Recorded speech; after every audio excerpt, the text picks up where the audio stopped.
Hello, Dr. Rob. Thanks so much for coming on the podcast. We're so excited to chat with you about minerals, homeopathy, and this astrology connection and how we can use tissue salts to support our health. We're really excited to chat with you about this. How you doing Well, it's a today? pleasure to be here. Thank you for having me as a guest. I truly appreciate that. Awesome. Well, let's start with like how did you get interested in homeopathy, tissue salts, astrology, mineral balancing? Why is your interest peaked in that?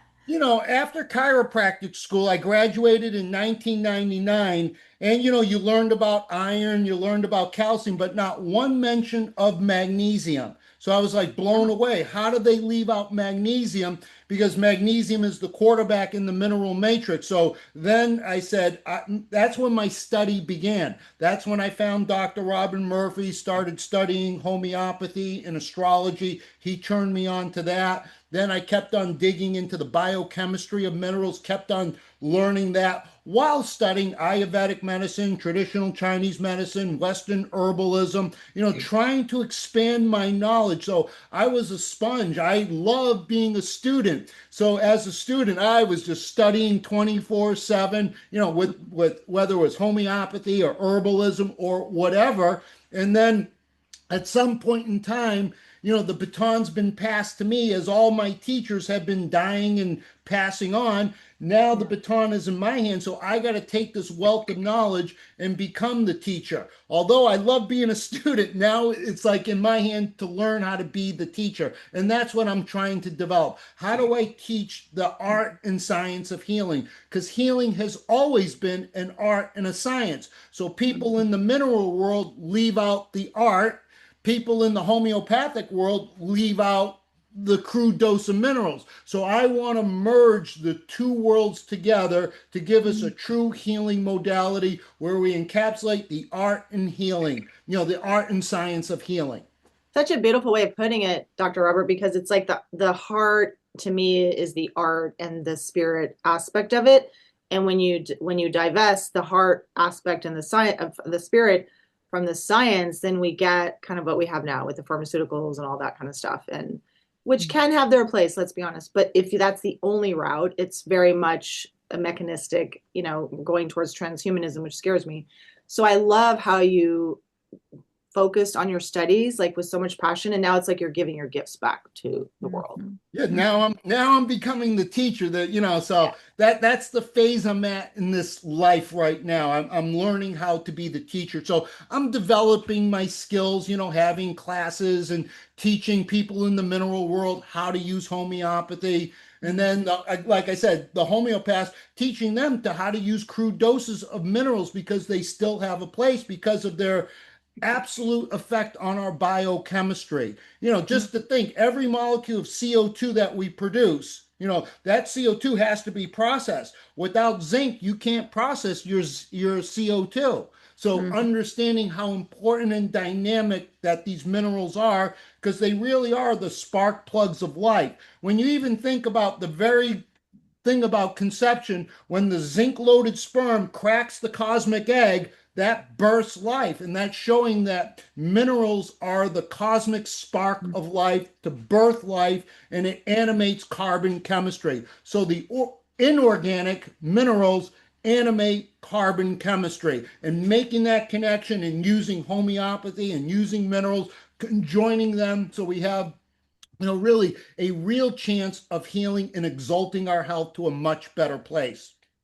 Yeah, I found you, Dr. Rob, by your teachings. I found your YouTube channel because I was searching tissue salts and astrology, right? Because I wanted to learn more about the connection between the two. And there you were, you popped up, and I started watching a bunch of your videos, and I was like, I'm loving this. I love it all. I'm taking notes, and I'm like, I want to have him on the podcast and talk about this because, I was trained as a classical homeopath, right? So we're not really taught about tissue salts, honestly, except for using like Caliphos and like a higher potency, right? Or like, maybe in a 30C, but we're not taught to use them at these X or 6X or 12X potencies. We're really taught to use these higher level potencies and just the one remedy at a time, not a mixture of any remedies, not a mixture of giving more than one tissue salt. So I've kind of been expanding beyond that now and just kind of, I didn't want to stay stuck in the box, I wanted to be like, okay, what else can I do?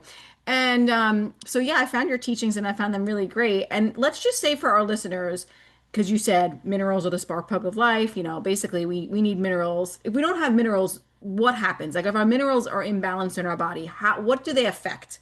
Right? So our listeners understand the importance of mineral balancing just for their overall health.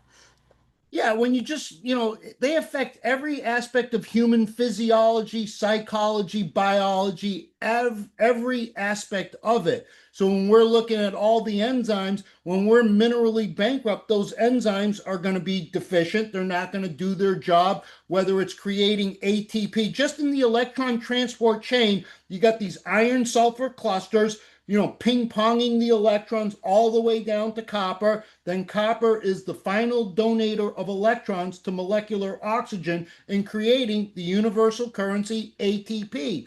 That ATP, that adenosine triphosphate, must have magnesium bound to it so the electrons can keep flowing to get the hydrogen pump working. So without magnesium, everything comes to a screeching halt. And when ATP starts to diminish, every symptom disease under the sun will manifest. So we got to understand that ATP, that's the universal currency. And magnesium is the magnetic, majestic, magnanimous, miracle mineral of the sun. It's the feminine energy of the sun. So we have a sunrise, midday sun, sunset. Hydrogen is the neutral energy of the sun.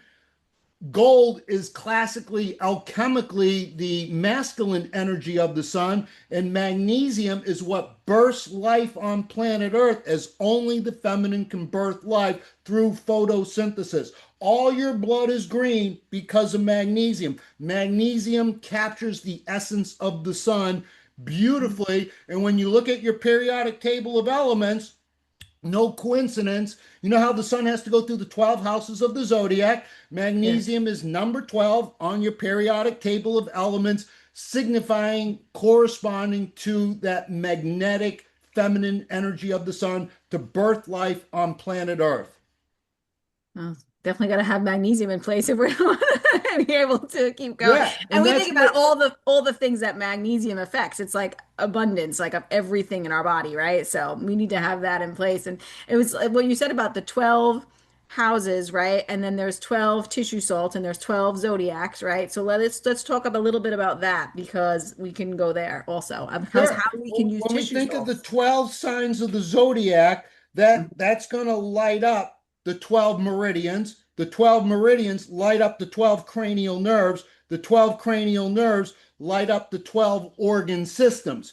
And so when we have magnesium on board, that's going to make its circle through the body to energize and bring life to every cell in the body. So when we look at rigor mortis is death. That's Saturn's return. So calcium contracts, calcium contracts, magnesium relaxes. So when magnesium is no longer there or is no longer available, then all the calcium is going to be released from the body, and we call that rigor mortis. That's a full-blown contraction because magnesium is no longer there to oppose calcium, and that's Right. what we call rigor mortis. That's what we call Saturn's return, death.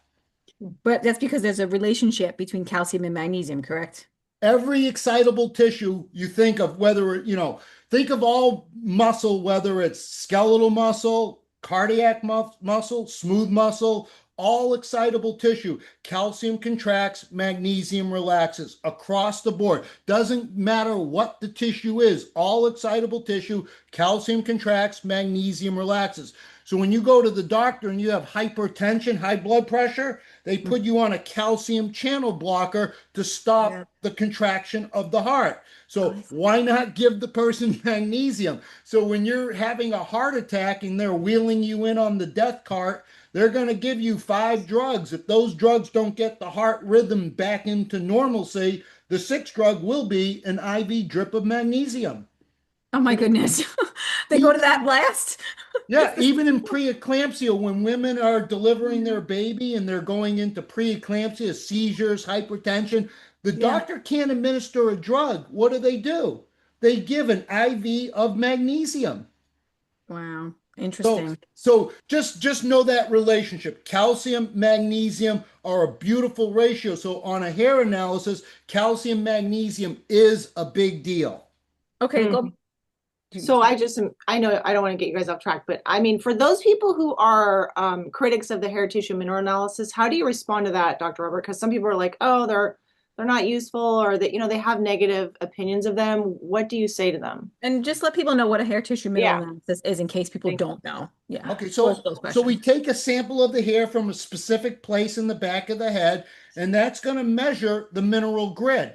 So it's going to look at individual minerals, it's calcium, magnesium, sodium, potassium, all the minerals and the trace elements, zinc, copper, iron, manganese, cobalt, etc. So we get a window of the minerals individually. Then, more importantly, we get the mineral ratios. So we always want to see the quality. So when you look at time, time has, a minute is 60 seconds. That's the quantity. But sometimes a minute can feel like an eternity when it's bad. That's the quality. So the ratios tell us about the quality of the mineral grid. So we look at the calcium magnesium ratio, the calcium potassium ratio, the sodium magnesium ratio, the sodium potassium ratio, and that tells us about the quality of the minerals working together. Then, more importantly than the mineral ratios are the patterns. The patterns tell us about the psychological makeup of the person's, analysis. So we get a feeling, if someone's in a calcium shell or in a 4 low or in a sympathetic dominant, we get some insight into some of the psychological roadblocks that they're facing. And Could so you could you say like what each one of those would be? If someone's in a calcium shell, what would the emotional thing be like? A four lows, what would the emotional part of that be? We're curious. So this is going to be generally speaking because each person is so unique. So if someone's in a 4 low is going to represent either copper dysregulation or lead dysregulation because at the end of the day of a 4 low, it represents calcium metabolism has gone south. It's just something Mm, is wrong with calcium metabolism. And calcium is a big, big player in everything. So when you think of calcium, to when you have insulin stored in a vesicle, to release that insulin, calcium is the impetus that untethers the vesicle to release the hormone or the neurotransmitter like dopamine. So when you look at the rings of Saturn, calcium represents Saturn. The rings of Saturn is communication. So calcium is communicating to the entire organism of what it needs to do, whether it's neurotransmitter release, nerve conduction or insulin release or something like that. So when someone's in a 4 low, it's usually going to be a copper dysregulation at the end of the day, causing calcium to go rogue, or it's going to be lead causing calcium to go rogue. So those are two examples or two possibilities of what a 4 low could represent. So if someone's in a 4 low, I'm thinking, well, most likely we got a copper dysregulation. So copper on an energetic level represents Venus. Venus represents love, sex, relationships, beauty. Most of our conflicts are about love, sex, relationships, and beauty. So until we understand our part in the dysregulation of our relationships or our perversion of sexual energy or our suppression of sexual energy or mm, our our kind of guilt complexes behind sexual energy. Copper is mm, going to be tightly bound. You're not going to release the copper, and that's going to screw up the calcium metabolism, put you in a 4 low. And so once the patient starts to understand their part, if you want to understand copper, you got to understand the planet Venus because that's the primal principle is Venus, and the primal principles of Venus is sex, love, beauty, art, music, all that type of stuff. So we want to be able to venerate the copper essence. If we don't venerate the copper essence, then it becomes venereal. Not just venereal STDs, but psychological. It's the fall in love energy. So we have to be able to really exalt our understanding of copper by understanding the Venus primal principles of sex, love, and relationship. Then once we start confronting that, we start peeling the onion back, then we can see our part in our relationships on that energetic level. That's Mm. when we start to get, and that's where we come in with homeopathic remedies and stuff like that. Hopefully, Mhm. did I answer the question? Yeah, I think so. I asked about, you did. It's so interesting. I asked about the four lows and also the calcium shell, like what would the emotional picture be like? But I think you answered that. I totally got the four lows. I always think of four lows as a very depleted person, but that actually made my understanding deeper, which is really cool. Yeah. And the calcium shell, what is is that this, would that be different? Like that's usually So when calcium is super high, right? But the other minerals are very low, if I'm remembering correctly. right. So the calcium shell, what planet is calcium? I don't know. Tell us. Saturn. Saturn, you said that before. So, Yes. so Saturn is the furthest from the sun. So Saturn's going to be cold, distant, dark, father time, aging, disease, father time, and, all the Saturn diseases, all the deposition diseases. So you're in a four, when you're in a calcium shell, that means there's some unresolved themes with Saturn, fear of death.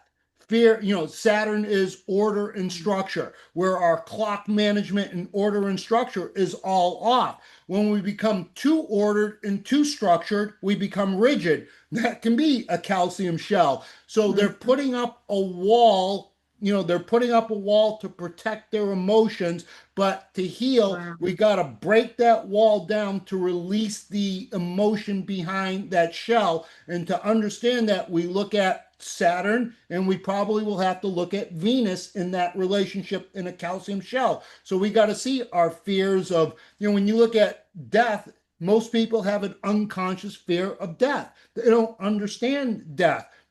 And what's death's little cousin? It's orgasm. So then it's the fear of orgasm and letting go and all that type of stuff. So we got to be able to really grasp the energetics of these planets. So when someone's in a calcium shell, I'm thinking Saturn, I'm thinking Venus. There could be other planets involved depending on the case, the day of the week you were born on. Maybe you were born as a Capricorn with Saturn energy. So we have to be able to profile the patient energetically, biochemically, the whole medical history, so we can get more insight into some of the themes that may be blocking them. So if someone's in a calcium shell with Saturn themes, homeopathically, we're looking for Saturn remedies.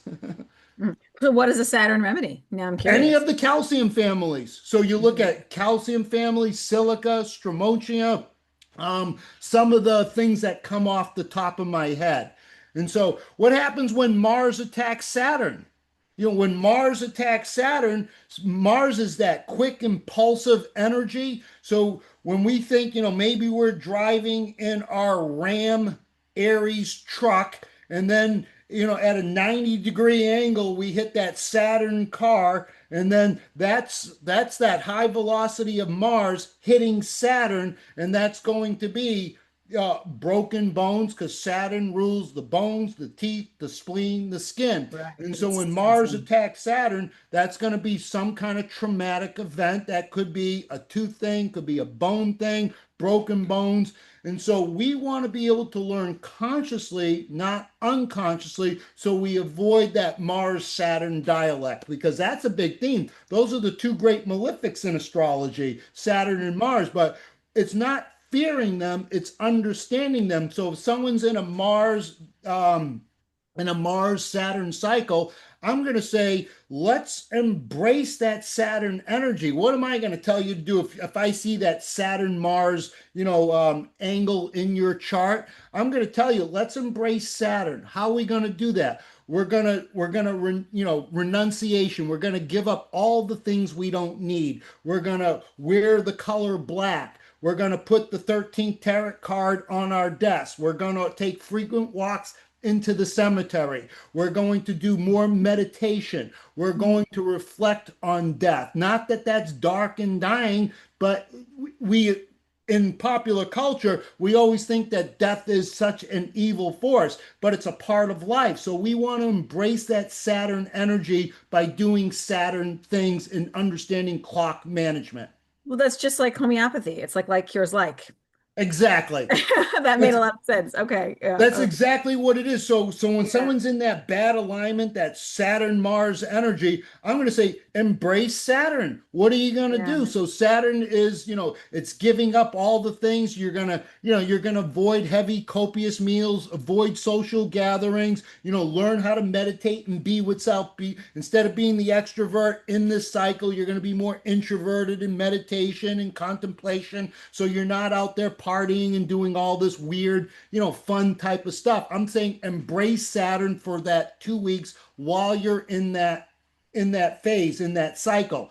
And then people will look at me and say, all that new age smack sounds, it's not for me. And then all of a sudden they're driving in their car and boom, they end up in a hospital. And so I told them to reflect on death. Now you're in a hospital surrounded by death and you had a near death experience. I told you to give up heavy, copious meals and partying. Now you're sitting in a hospital bed by yourself. And then we said Saturn rules the bones and the teeth. Maybe you have a cast on because you broke a bone because you didn't embrace Saturn on your own volition and you went about it, nilly-willy, just ignoring the astrological energy behind it.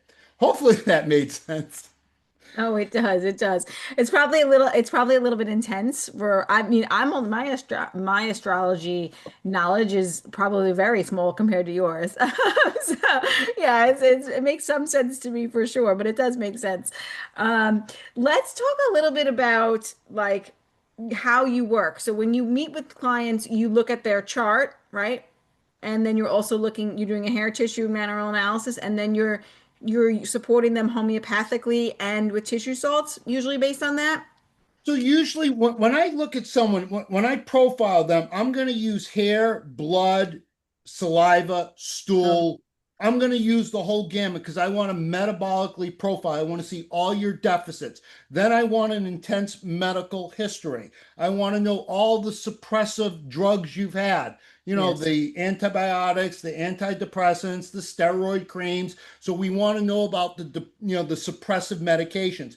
Then, more importantly, I want to know about the psychological suppressions that will show itself in the living birth chart, which is the hair analysis. The hair analysis is a living birth chart that tells me about you on an energetic planet metal correspondence. So I use those things to really, profile the patient to see how do I support this. So I'm going to come in with crude doses of minerals. I'm going to come in with a tissue salt. Usually I'll come in with either 3 or 4 tissue salts because I love that 3-4 harmonics.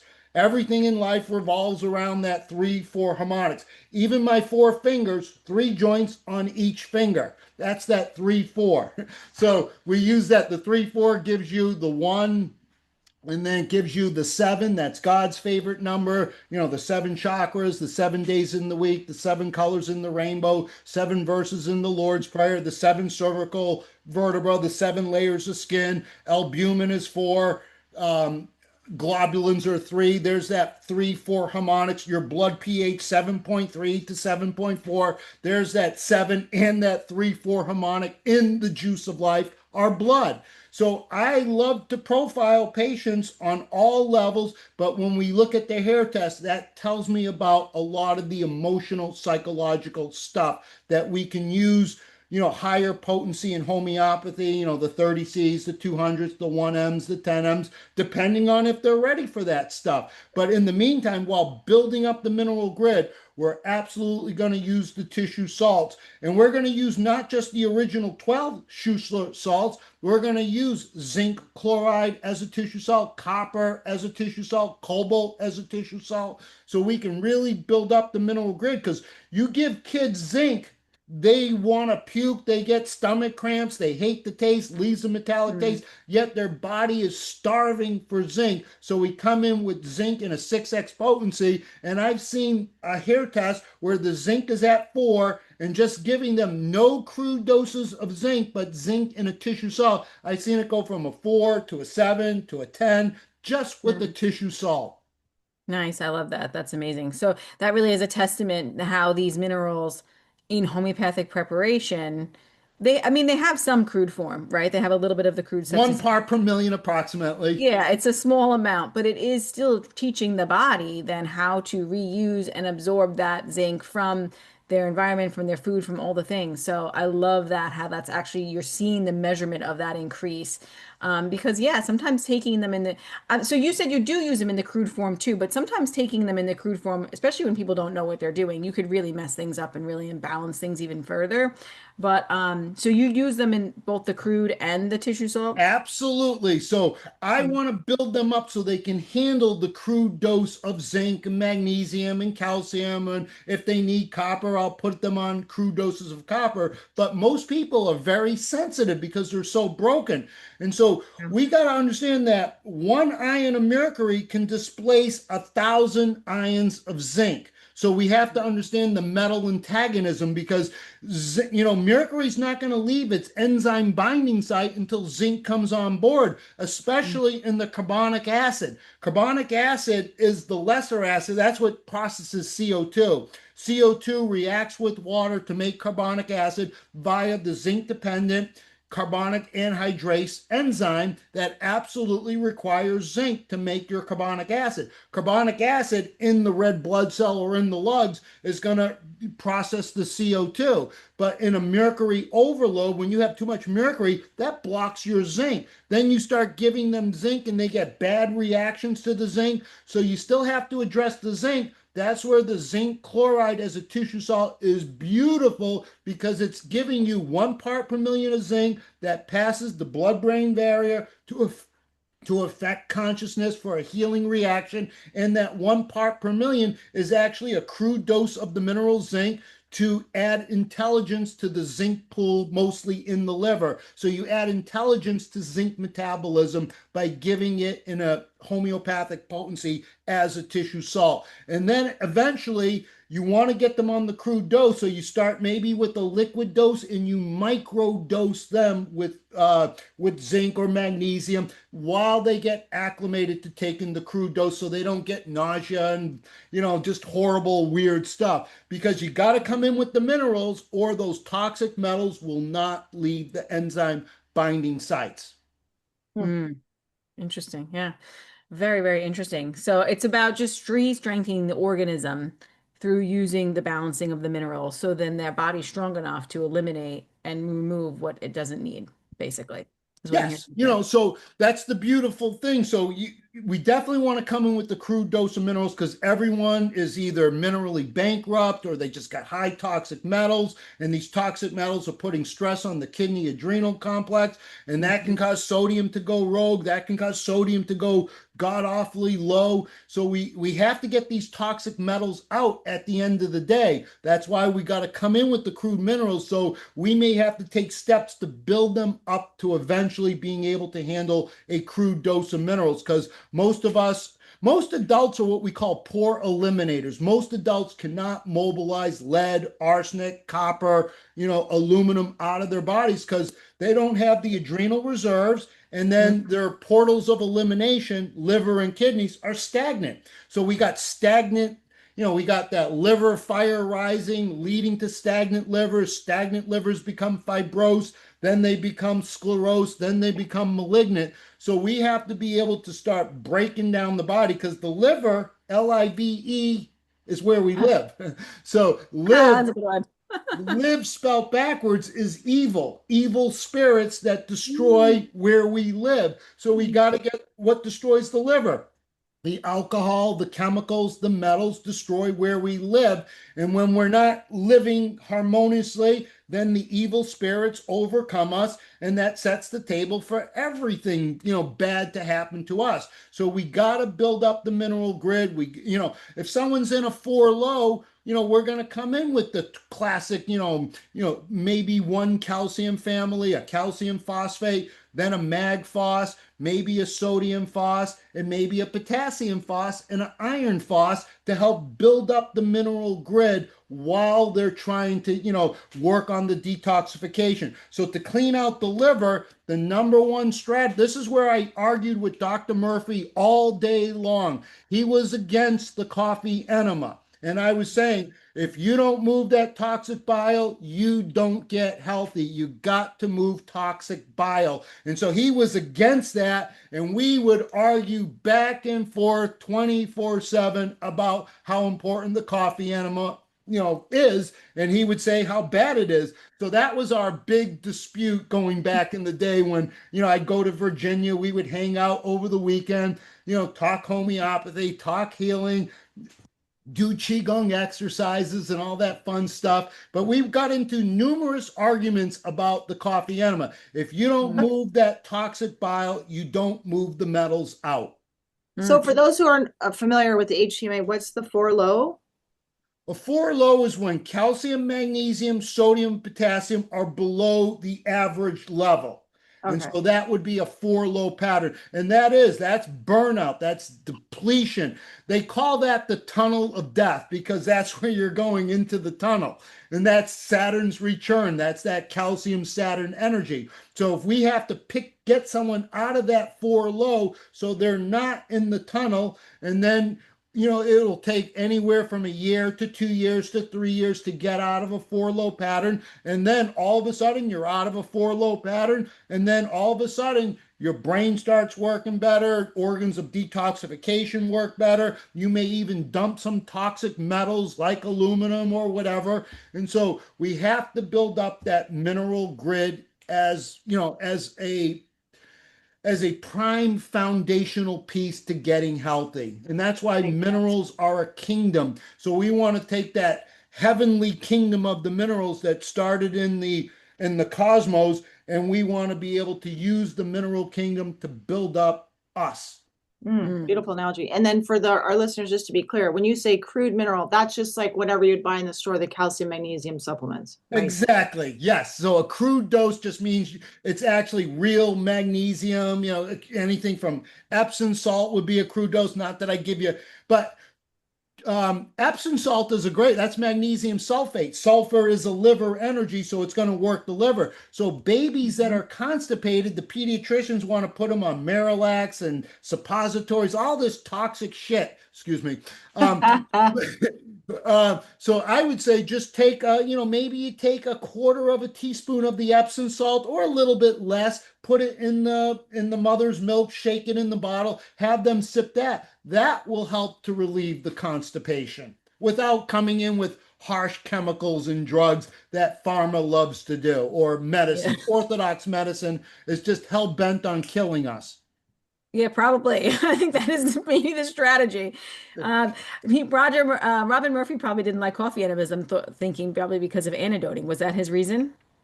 His reason was, he goes, if you don't want to drink it, and I was against that too. I said people are just drinking the wrong coffee. They're not drinking organic, No. Yeah. real shade grown coffee. So when you look at the coffee bean, it looks like, according to the law of correspondence and the signatures, the coffee bean looks like the kidney.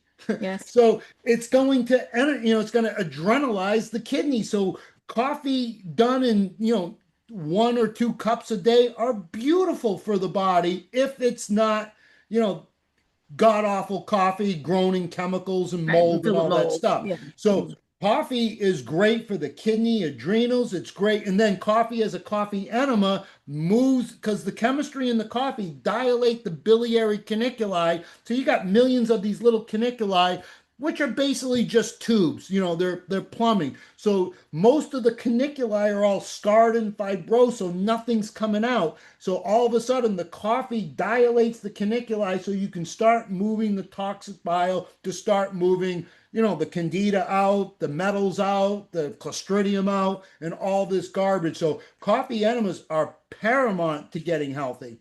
What do you say for people like me who coffee, I do not do well with it, makes me feel awful, lowers my blood sugar, I start feeling sweaty, I gotta go pee all the time. What's that tell you about me? Drinking coffee? Yeah. Well, there's a few things. So, it's like I would say that there's some conflict, and so humans come together over, coffee, tea, drinks, alcohol. What do they all stimulate? The kidney, adrenals. That's the jing. So I would say there's some inner conflict with the jing on that sexual energy essence that some theme in you hasn't fully processed what that may be. And that's where you're going to reflect on Venus to understand what is it about the coffee, the Venus, the water element, sexual energy do you have a conflict with? Maybe it was sexual abuse, back in the day. Maybe it was an inappropriate relationship. Who knows what it was? That's for you to figure out. But then you take some of those Venus remedies, the psychosis remedies, to help soften the blow, to allow that energy to flow, to figure out what was that blockage in that sexual energy that's showing its Mhm. face. I can't drink coffee. I get this, I get that, and all these weird symptoms. Your body should be able to handle a cup of coffee, no issue at all.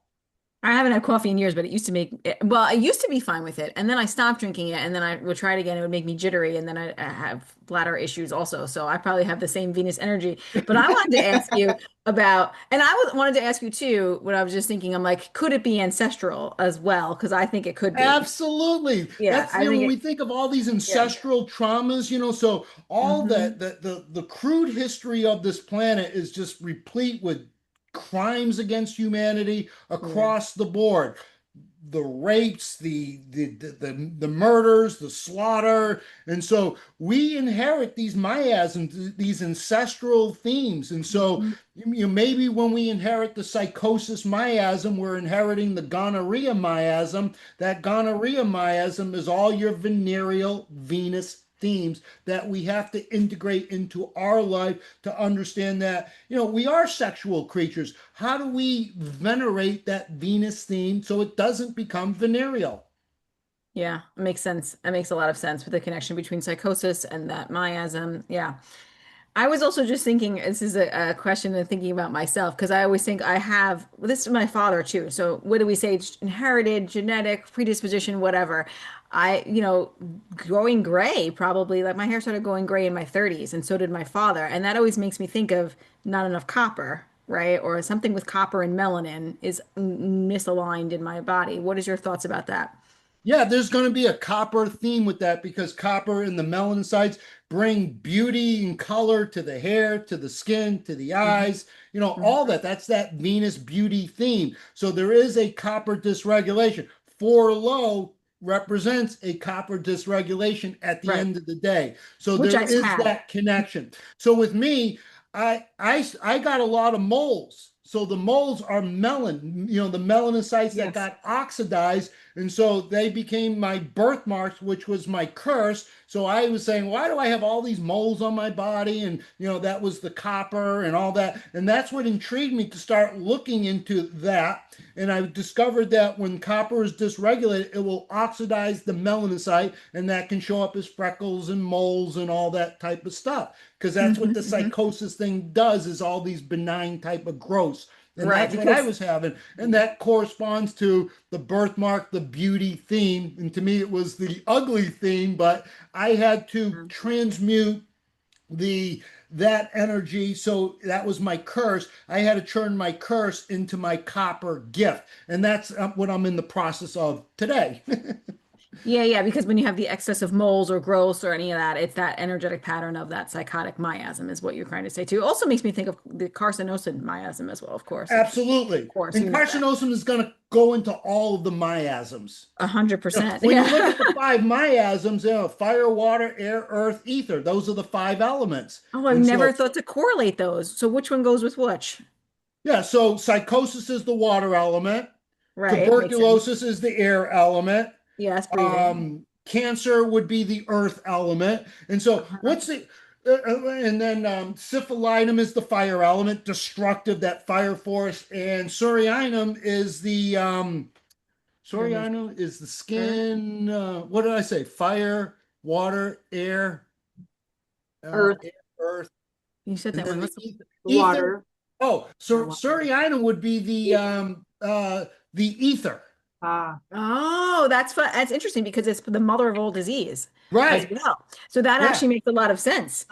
Wow, I'm writing a course on miasms and I'm like, oh, that just really just excited me because I have never really made that correlation between that part of it and this. Interesting. Okay, very cool. Now think about cancer for a minute. What's the only organ cancer spares? The heart. The heart. Well, it's very Okay. rare. Yeah. It's very, very rare. So it Yeah. spares the heart. So cancer is symbolic of love. And Yeah. so when we look at cancer, it's growth and expansion beyond all morphological limits, boundaries, and borders. We keep expanding Mhm. and growing, expanding and growing. We're not expanding consciousness. We're just more stuck in this physical expansion so we can have a McDonald's on every corner on every planet in this universe. But where have we kept on expanding, and growing physically, not addressing the consciousness of growth and expansion, and then we become that cancer malignant lesion. And then the Mm. DNA auditing system is magnesium and zinc. So in cancer, what's the most researched gene in all of cancer? I don't know. The P53, they call that the Oh, that's right. Yep. apoptosis gene, the Hmm. anti-cancer gene, it's the cancer gene. Okay, P53 is going to be involved whether uphill or downhill or just directly involved in 80% of every cancer. The P53 gene needs a zinc finger. The zinc finger allows that gene, that enzyme, to bind to the DNA auditing system. If you're deficient in zinc, you're going to be more prone to cancer. So that's why we got to get the toxic metals out so zinc can come on board so we can have a DNA auditing system. Yeah. Now, Dr. Rob, do you are you invested in, or do you buy into, okay, if you are a Scorpio, you're going to be lower in calc sulf, right? Do that correlation, do you buy into that? I think you did. And then do you buy into the whole thing of if you're the bridge salts then, right? The ones that you were not in utero with, also you'd be deficient in. So the ones that you did not grow, like you weren't in your mother's uterus storing. Do you buy into that too? To What do you think? some degree, yes, because our whole numbering system has been hijacked. So when you look at September, September is what, the ninth month? Hmm. Okay. Yes. What does Sep mean? Seven. 9, 7. Oh yeah, it's all off. You So count off. October is the 10th month, but what if you're in the octagon, that's eight. Eight. Yeah. Oct means Okay, eight. Yeah, because so that, if you're yeah. running a decathlon, that's 10, yet December is the 12th month. So Yeah. the whole calendar is off. So what hasn't been hijacked is the 7 days of the week. So the day of the week you're born on, to me, is your constitutional ruling planet. Oh, what if you don't Oh. know that information? I'm gonna ask my All mom you what got to day. do is put your birthday in, and it will tell you the day of the week you were born on. Oh, okay. And then that day of the week is going to tell you quite a bit about yourself. So, of Hmm. course, I'm Friday born, so I'm copper. So, Monday is the moon, Tuesday is Mars. What do we do on Tuesdays? Vote on Tuesdays, But you said this. declarations of war on Tuesdays, presidential speeches on Tuesday, the infamous 9/11 on a Tuesday. And of course, they ring the emergency broadcasting bells on the first Tuesday of every month because it represents that Mars, fire, war energy. Wednesday's Mercury, Thursday's Jupiter. That's why Thanksgiving is on Jupiter because Jupiter rules the liver, growth and expansion. Why do Wow. we love Fridays? Because it's the day of love. Saturday is Saturn. Sunday is the sun. That's the Magnificent Seven. Those are the seven heavenly luminaries that cannot be corrupted by man, no matter what we do to the calendar. Whether So we wait, cut Saturday was what? Saturday was, Saturday, Saturn. of course, and then I'm Sunday. I was born on Sunday. Yeah, so Sunday's you're going to what? have, so magnesium is going to be a big, big theme for you. Oh, Magnesium phosphate will be your tissue salt, being, Saturn born, and then understanding all that sun energy. So you want to look for homeopathic remedies that encapsulate that sun energy.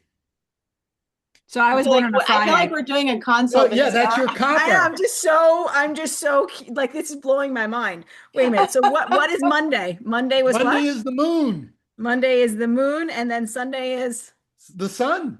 the sun. Of course, that makes sense. Okay. So that makes sense that I've had this whole Venus energy thing my entire life and a very psychotic Exactly. That was, miasms. and Yeah. again, that's going to be your gift or your curse. How are you going to understand copper? How are you going to venerate the copper essence? Again, if you don't venerate it, it becomes venereal. Not just physically STDs, but psychologically, Right. It that makes whole sense to me. Yeah. Yeah. No. it's the fallen jing. So when you look at that Led Zeppelin iconic masterpiece of a song, Stairway to Heaven. There's a Yeah. feeling I get when I look to the west and my spirit is crying for leaving. What's the only planet that rises in the west in our solar system? Don't know. Venus. Oh, very Every planet, when you wake up on Earth or Mars or Saturn, the sun rises in the east, sets in the west. You wake up on Venus, it rises in the west. So that feeling I get, that's the theme of there's two paths to go on. Are we going to venerate it or does it become venereal? That's the love essence. Mm, you're making me think of the remedy Cupra Metallica, but there's also, have you read Tinnis Smith's book, Inspiring Homeopathy? I got it from Heather.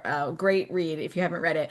And he has a remedy called cuprum. So it's a mixture. He combined carcinosin, the rigidity of this and of cuprum and carcinosin together. And I'm like, when I read it, I really thought of myself, and I had done really well on carcinosin just recently. And he actually says that's the next one, Heather, is like in his inspiring homeopathy and his seven, he has his seven universal layers. It's very interesting. And the next one after carcinosin is usually carcinosin cuprum.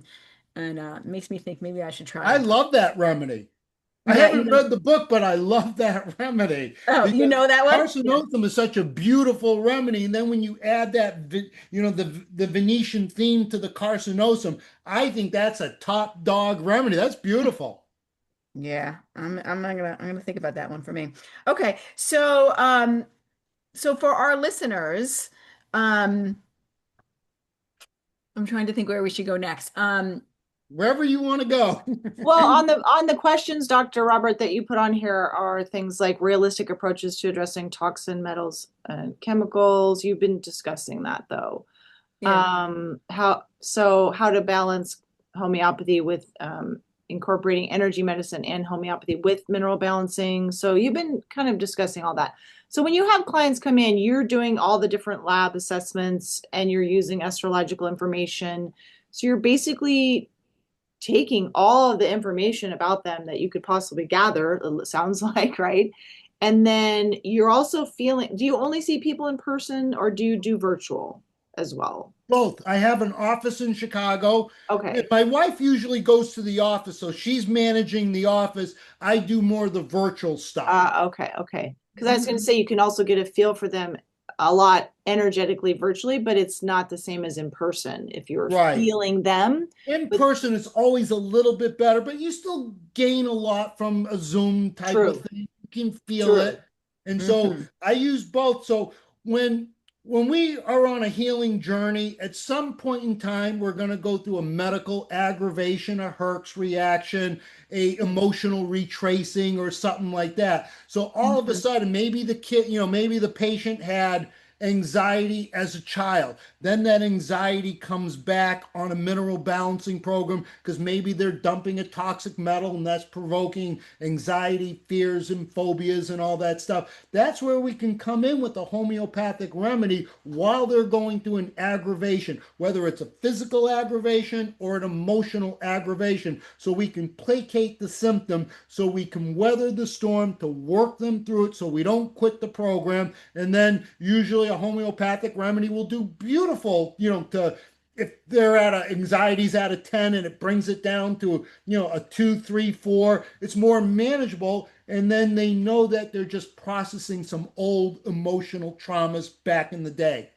Nice. Yeah, no, absolutely. That makes a lot of sense. I wanted to ask you, just came into my mind about um I find, and I don't know if you find this in clients, when homeopathy is not acting, that they are very cellularly dehydrated. Like they're not, their exclusion zone water is very low. They're just, their cells are dehydrated. And starting with tissue salts can make an impact on that. So then homeopathy is more effective. Have you seen that trend?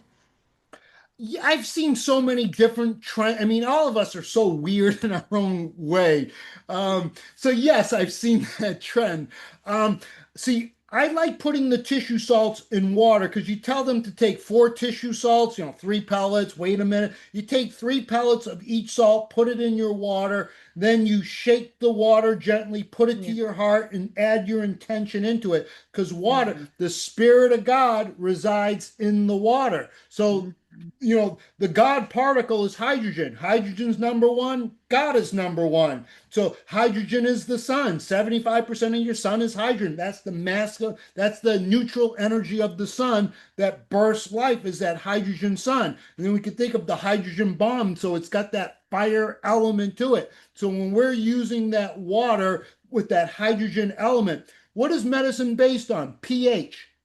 Yeah. All of medicine is based on the potential of hydrogen. The potential of hydrogen rises when we start working for the nutrient, whether it's a homeopathic, whether it's a mineral, whether it's detox. We're adding our own intent into whatever we're doing. So we're working for it. So we want to use the cell salts, and I like them dry under the tongue or in water potency. But in a water potency, you're getting that spirit of God into you so you can actually hydrate. Maybe you need a little nat myrrh for that water element, the water regulator into your water to get the whole dynamics of that water flowing. And water is ruled by Venus and the moon. That's why the moon is one of the biggest players in human health, because when you think of the moon in the mind, it rules the pituitary, it rules the posterior, rules the pineal and the posterior pituitary. But the word monster comes from the moon. Lunatic comes from the moon. I Mhm. was moonstruck. So a lot of fears and phobias and OCDs is when that moon energy is off. So then we come in with some homeopathic remedies in a moon potency, like silver nitrate, like there's phosphorus was one. So there's many moon energies that we can come in to deal with. If the like matches the like, then we can come in, but we're using the energetics of it to kind of find our remedies, so to speak. I love that you brought in bringing the intention, because really I think intention is just so powerful, and I think it makes a huge impact when we use intention when we're taking our remedies or our tissue salts or whatever we're using, right? Instead of I said it like using it as a portal versus just taking a medicine, right? Like you're actually thinking about the intention of what it's going to do and how it's going to support you. So I love that. And I love them putting them in water. And I've tell clients, and I don't know how you feel about this, put it in your water and you can sip it all day long, right? So you're like getting that dose Exactly. all You day get a long, dose right? throughout the whole course of the day. And all I say Nice. is just hold it to your heart for 3 seconds before you sip and think about, I want this remedy to help me with this, or I want, Yeah. whatever your intent is, whatever you're struggling with, you're asking the universe for help. And then the energetics of it will come and support you. But you got to make that, in Hermetic philosophy, all is mind.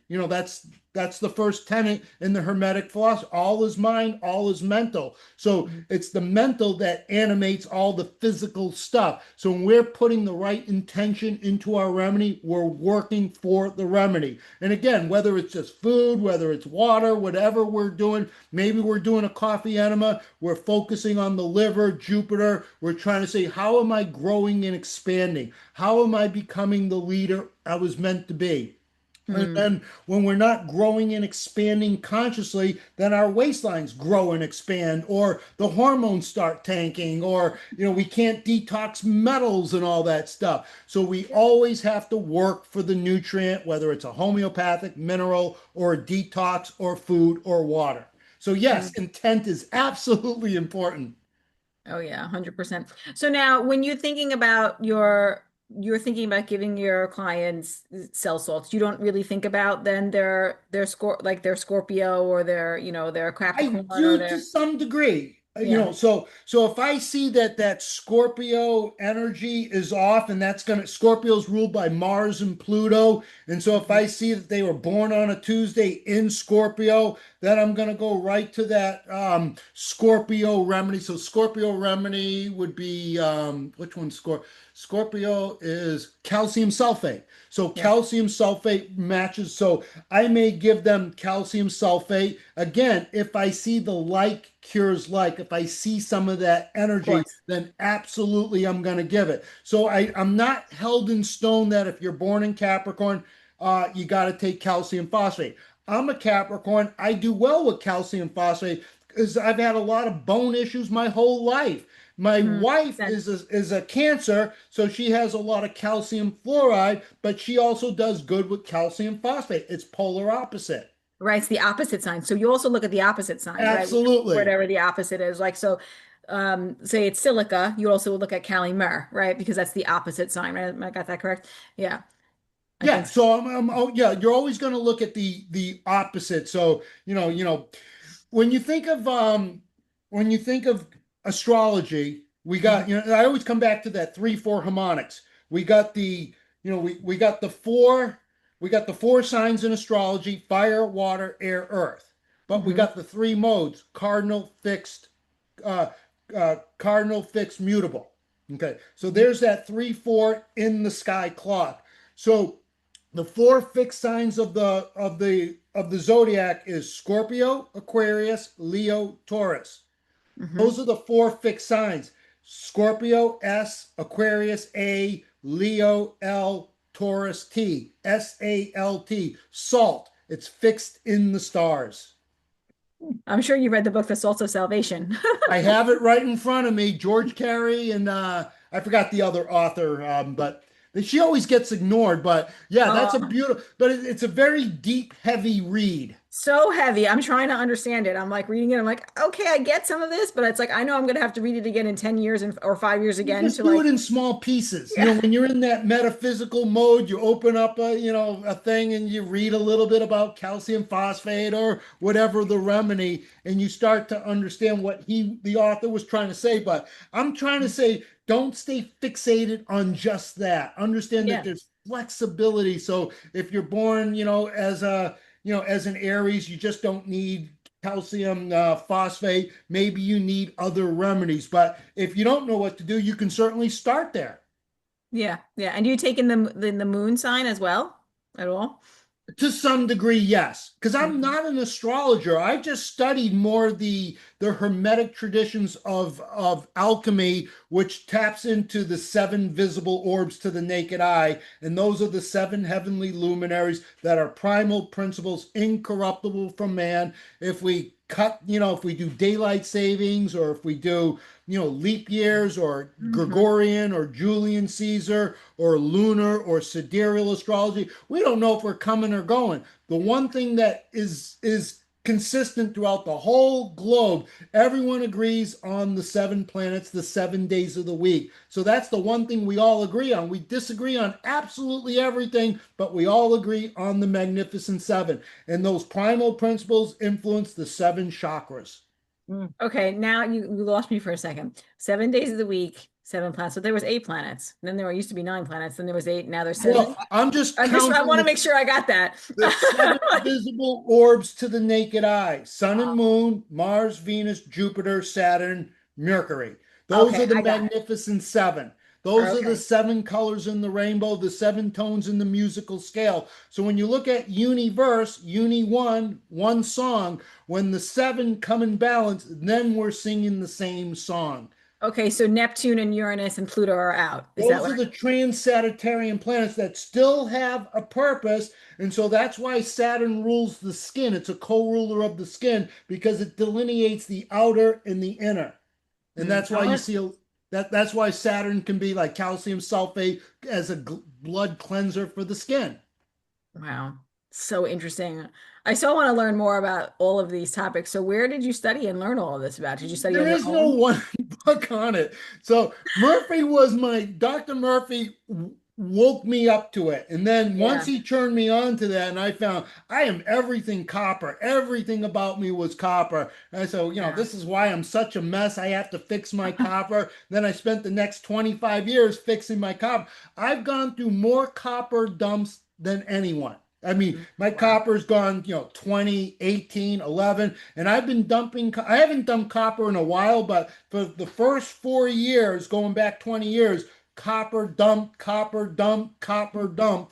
And as I got rid of that metal, all of a sudden, my brain started working, my energy was better, everything improved. But I was saying copper is my curse to start. Now I'm turning it into my gift.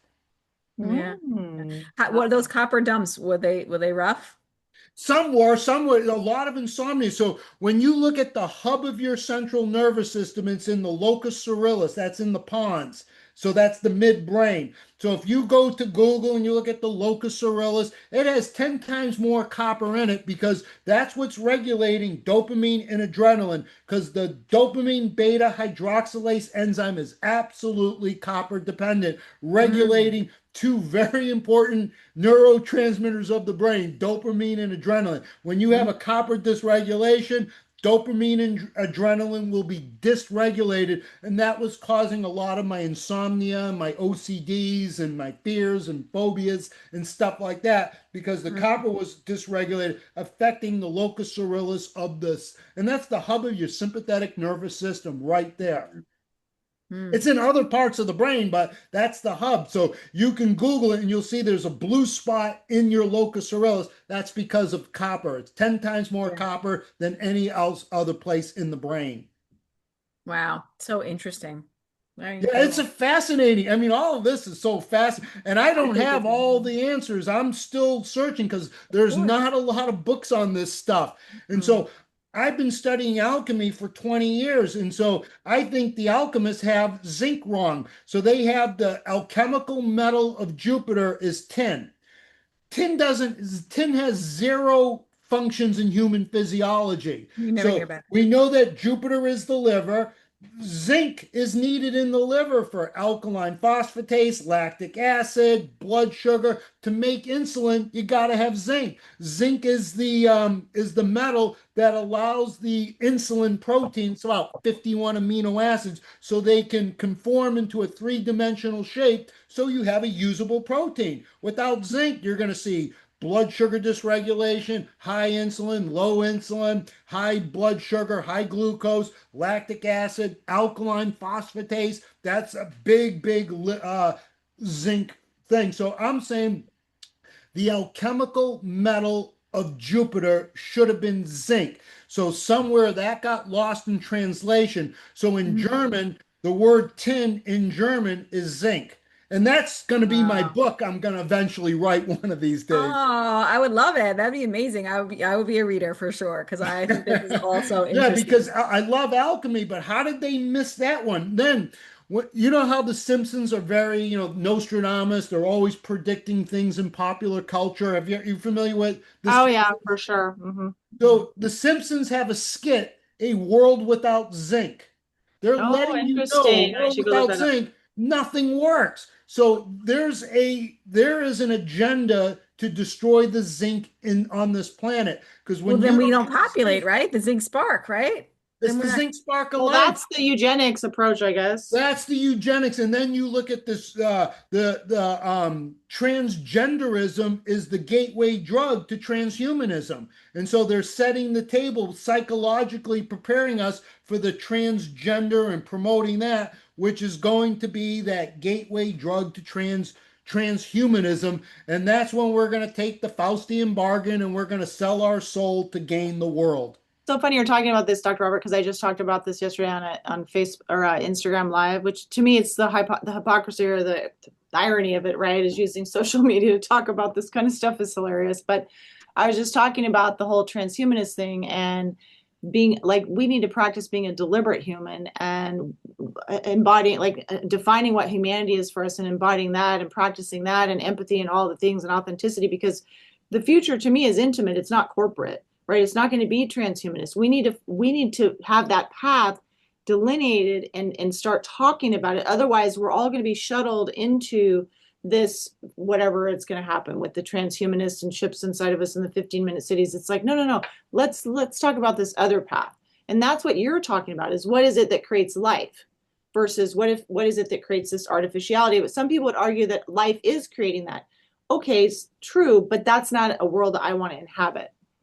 Me either. You know, it's amazing how they're spinning everything. And so when you look at this transgenderism, that's because of copper and zinc at the end of the day. So when you have excess copper, if that copper gets into the brain and it's on an estrogen receptor in the brain, it's going to hydroxylate the estrogen on the wrong carbon at the wrong time, churning that normal age related estrogen in the brain in a certain part of the brain, and that's going to cause a dysmorphia. That's going to affect your sexual energy on some level. But some people would say that we've had transgenderism for many, many, decades or millennia or whatever. How would you, because is it like you're defining it as a current issue, or is it historical? And now, how do you see this Yeah, I see phenomenon? that we've always had sexual, and that's fine because some people are just naturally born that way for whatever reason. That was part of the karmic blueprint that you signed up for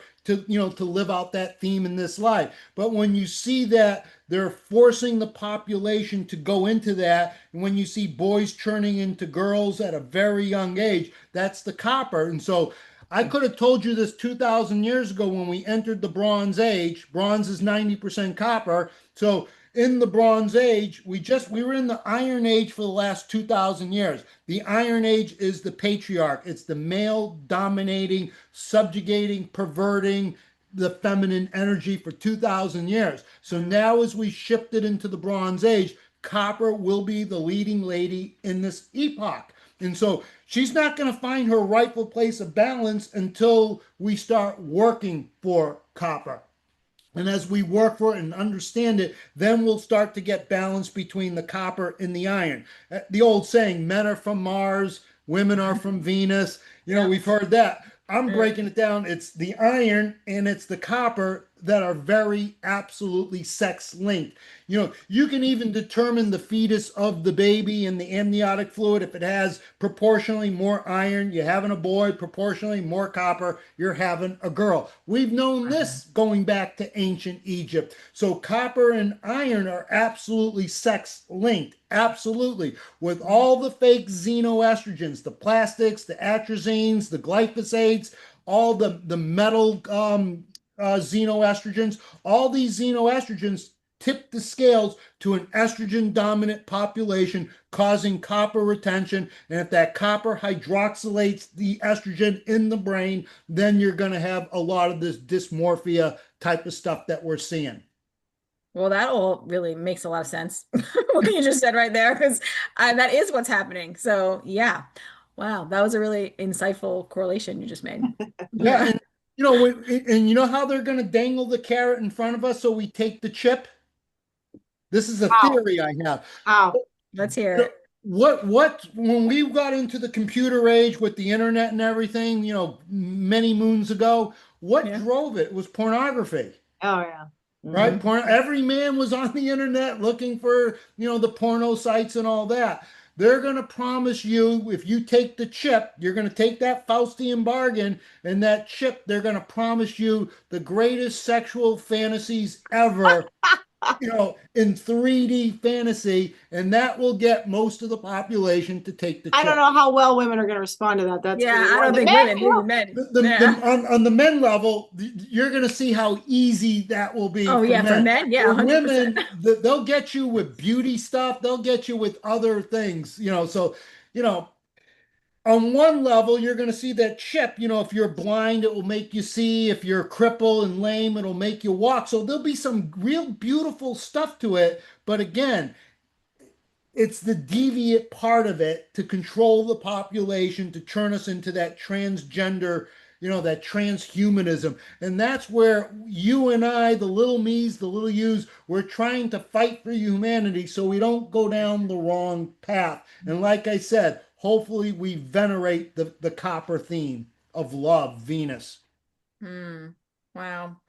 Well, Dr. Rob, this has been really amazing. I mean, I didn't know where we were going to go, but we went to so many like wonderful places, and I just love that. Like, it's so much more I fun. probably left everyone so confused and stuff like that, but That's good. Make it's people I love think. it because you know what? It makes them question, it makes them think more, it makes them want to learn more. And that's all part of life, right? Is like that's a huge part of it for me. Like I was just saying, I had to put up a post about how the podcast for me is like nothing but expansion. And so with all these conversations like this, exactly what they do, because now I wrote all these notes and I'm gonna learn more and I'm gonna listen again and I'm gonna think more and I'm gonna dig more and it's gonna expand my life and my practice. So I love that. So thank you. cool. Very cool. Yeah. Yeah. Thank you so much for your enthusiasm, your deep knowledge, your wisdom. You're obviously very courageous. You go with your heart. It's so obvious. Like you're not afraid of people Yeah. judging you. I can tell, and I just respect that so, so much. Yeah, I've been called every name in the book. I've been marginalized, demonized, and here I am. I'm still going strong. So, I'm watching, my whole family go down the wrong road and destroying their health. It's sad. So, I'm getting that, I was born a beta male. I'm trying to become more alpha. I'm not there yet, but I'm trying to get that Mars iron energy so I can become the warrior. Zinc is the Mhm. spiritual warrior. So when you look at the steel industry, how do they protect the steel? They galvanize it with the zinc coat. So zinc is the Wow. spiritual warrior, always sacrificing itself for the greater good. So I'm bringing in the minerals so I can exalt my consciousness to a better place. Oh, I Wow. love that. We never That's really awesome. think about minerals and consciousness and how they Yeah. connect, but you just did that for us, and that was really cool. So, yeah. Yeah. Well, tell Dr. Rob, tell people where they can find you, your information, and work with you and all that, of course, too. So, I take on full cases. So if you just want a hair test, that's not for me. I'm here taking on people that really need their hand held to walk them through, decades and decades of toxicity, physical toxins, emotional toxins, and just to get them on the right path. And people usually end up working with me for 2 years, 3 years, 4 years. So, I'm not cheap, but then again, no one's ever gone broke working with me either. So you're not going to go bankrupt when you're working with me, but I'm not just that quick fix. I'm going to hold your hand and walk you through, the mineral grid, the chemicals, the metals and all that stuff, teaching you how to detox intelligently. So Mm. to reach me, back to natural health is where you find me. And I have a lot of YouTube videos talking about some of these themes that we talked about. Yeah, I We'll link it definitely all in the recommend show your notes. channel. Yeah, definitely recommend your channel. It's very interesting. Right. Thank Thank you. I you. Yeah. appreciate that. Yeah. Yeah. Well, Dr. Roth, thank you so much for coming on the show. This has been so fun and really, really educational. So we loved it. Thank you both for inviting me. I enjoyed our time together. Yeah, thank you.